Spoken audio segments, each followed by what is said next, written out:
la République démocratique du Congo franchit une étape importante dans le développement de ses infrastructures. Au terme de 3 jours de travaux intenses, ponctués par des panels, des échanges et expositions dans les stands, la première édition de la Conférence nationale sur les infrastructures et les travaux publics s'est achevée sur une vision commune et une feuille de route ambitieuse à l'horizon 2050. Le plus heureux de cette conférence est sans nul doute le ministre des Infrastructures, John Banza Lunda, qui affirme qu'il va suivre de très près les différentes recommandations.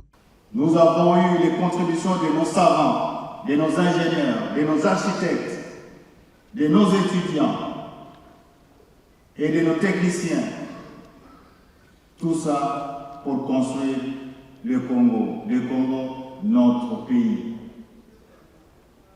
La première édition s'achève aujourd'hui. Mais la belle page est ouverte devant nous.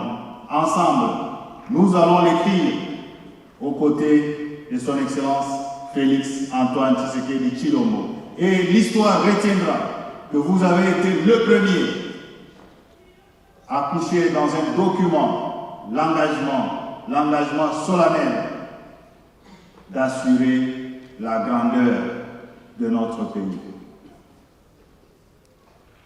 Nous devons donc suivre avec les mécanismes de suivi élaborés et adoptés ici chacune des recommandations.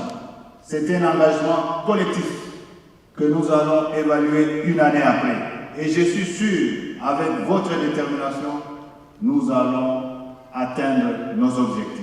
C'est le vice-premier ministre en charge de l'économie qui a prononcé le discours de clôture. Les différents ministères du gouvernement et les différents services publics, ainsi que le privé, ont travaillé ensemble pour consolider la complémentarité nécessaire en vue de l'atteinte des résultats pour répondre aux besoins communs. Il est heureux de constater que les objectifs de cette conférence ont été atteints. En ce sens que l'on dispose d'une feuille de route, des actions à mener en vue de faire de la RDC un véritable hub de connectivité intra-africaine selon la vision de la plus haute autorité du pays.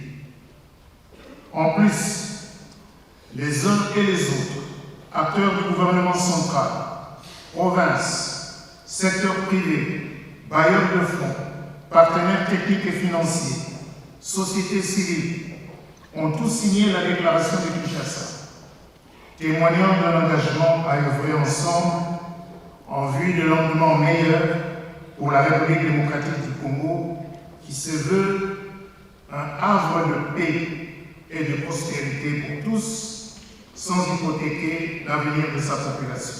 Tout est bien qui finit bien, dit-on. La cérémonie de clôture a été marquée par la remise des certificats de participation symbolisant l'engagement collectif des acteurs du secteur.